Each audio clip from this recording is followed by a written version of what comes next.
السلام عليكم ورحمة الله وبركاته.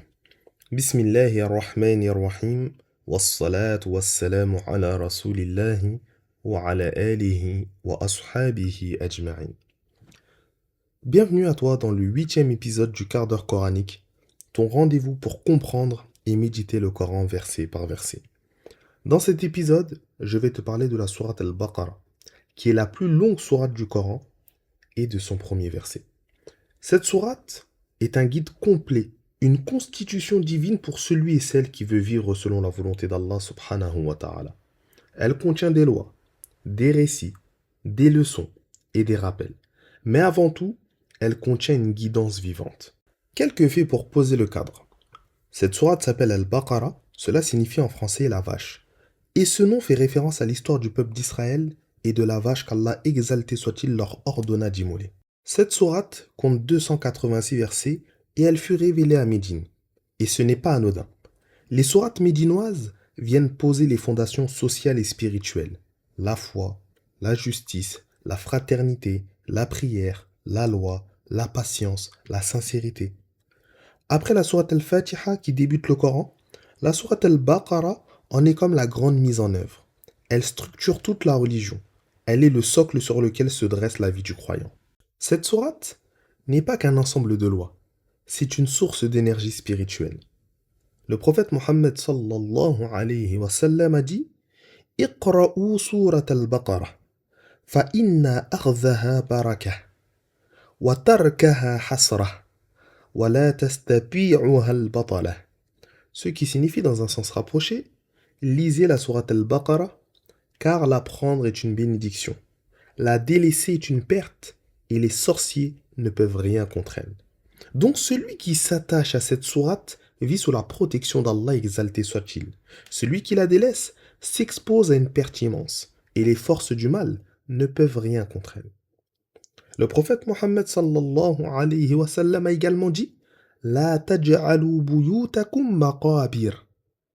Inna ash-shaytana yanfiru min al-bayti alladhi tuqra'u fihi suratul Baqarah. Ne transformez pas vos maisons en cimetières, car Shaitan fuit une maison où réciter la sourate Al-Baqarah. Le Coran n'est pas qu'une simple lecture, c'est une lumière qui agit, et la sourate Al-Baqarah en est l'une des plus puissantes expressions. Dans cette sourate, le prophète sallallahu alayhi wa sallam nous a désigné 3 versets qui à eux seuls sont une protection. Le verset 255 que l'on nomme Ayatul Kursi. Abu Huraira, un compagnon du prophète, qu'Allah soit satisfait de lui, rapporte. Le messager d'Allah, sallallahu alayhi wa sallam, m'avait chargé de garder la zakat du ramadan. Une nuit, un homme est venu prendre des poignées de nourriture, je l'ai attrapé et j'ai dit, par Allah, je vais te conduire au messager d'Allah, sallallahu alayhi wa sallam. L'homme dit, je suis dans le besoin, j'ai une famille à nourrir, j'ai une grande nécessité. Alors je l'ai laissé partir. Le matin, le messager d'Allah sallallahu alayhi wa sallam me demanda Ô Abu Huraira, qu'a fait ton prisonnier de la nuit dernière? Je répondis Il s'est plaint de sa pauvreté et de sa famille. Alors j'ai eu pitié et je l'ai relâché. Le prophète sallallahu alayhi wa sallam dit Il t'a menti et il reviendra. La seconde nuit, il revint et fit la même chose et je le relâchai encore. Le prophète sallallahu alayhi wa sallam dit Il reviendra. La troisième nuit, je l'attrapai de nouveau. Il dit Laisse-moi et je t'enseignerai quelques paroles par lesquelles Allah te fera profiter. Je dis Quelles sont-elles? Il répondit Lorsque tu te mets au lit, récite Ayatul Kursi, Allah placera sur toi un gardien et aucun démon ne t'approchera jusqu'au matin. Quand je rapportai cela au prophète sallallahu alayhi wa sallam, il dit Il t'a dit la vérité, bien qu'il soit un grand menteur. Cet homme, c'était Shaitan. Désormais, chaque soir, si ce n'est pas déjà le cas, avant de dormir, récite ce verset, car c'est comme placer un rempart de lumière autour de toi.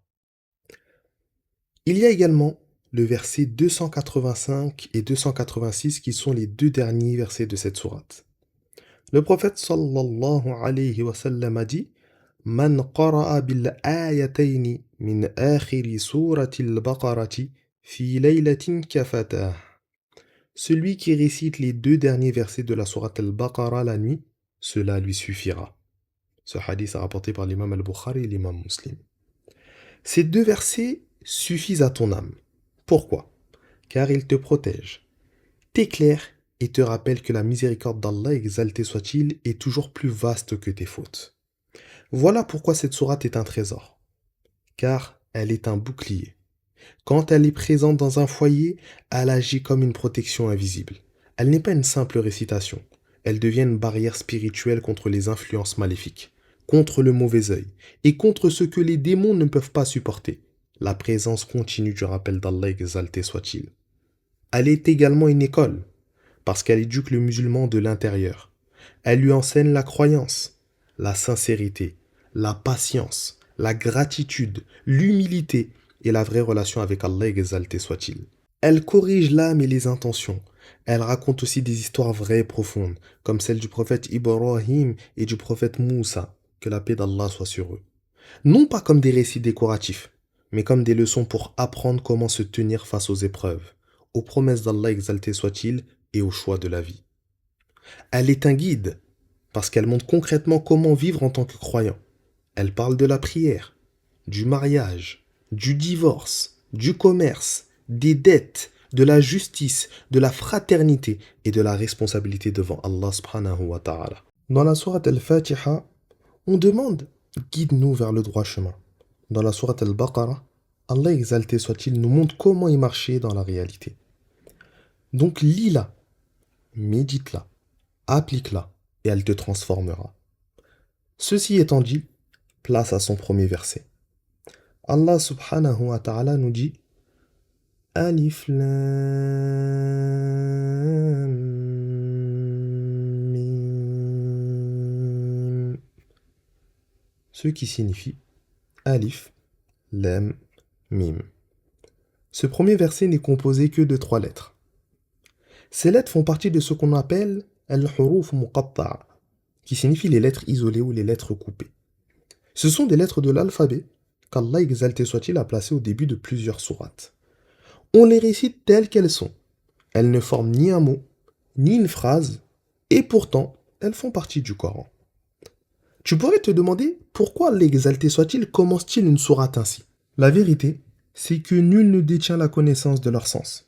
Seul Allah exalté soit-il le sait. C'est d'ailleurs une preuve de sa sagesse. Cette sourate commence par un mystère, pour te rappeler que ton savoir est limité et que la foi commence là où la raison s'incline. Allah subhanahu wa ta'ala dit dans une partie du verset 255 de cette sourate وَلَا يُحِيطُونَ بِشَيْءٍ مِّنْ عِلْمِهِ إِلَّا بِمَا شَاءَ. Ce qui signifie dans un sens rapproché, et il ne cerne de sa science que ce qu'il veut. Ces lettres ont plusieurs sagesses. Elles rappellent que le Coran est composé des mêmes lettres que la langue arabe, mais que personne n'a pu et ne peut produire son équivalent. Et cela est un des miracles du Coran.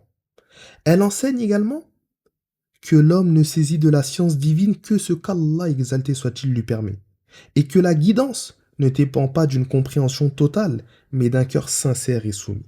Pour conclure, même lorsque ton intelligence ne saisit pas encore le sens, tu avances, tu médites et tu restes humble devant Allah exalté soit-il. La vraie foi ne consiste pas à tout comprendre immédiatement. Celui qui se soumet d'abord sera éclairé ensuite, car la compréhension est un don qu'Allah exalté soit-il ouvre au moment opportun. Ainsi se termine ce podcast. Si celui-ci t'a été bénéfique, n'hésite pas à le partager autour de toi pour que d'autres puissent en profiter à leur tour. Et si tu souhaites suivre l'explication du prochain verset, abonne-toi et n'oublie pas d'activer la cloche pour recevoir la notification. Barakallahu fik pour ton écoute. Allahumma salli ala Sayyidina Muhammad wa ala alihi wa ashabihi ajma'in. Subhana rabbika rabbil izzati amma yasifun. Wa salamun ala al-mursalin. Walhamdulillahi rabbil alamin.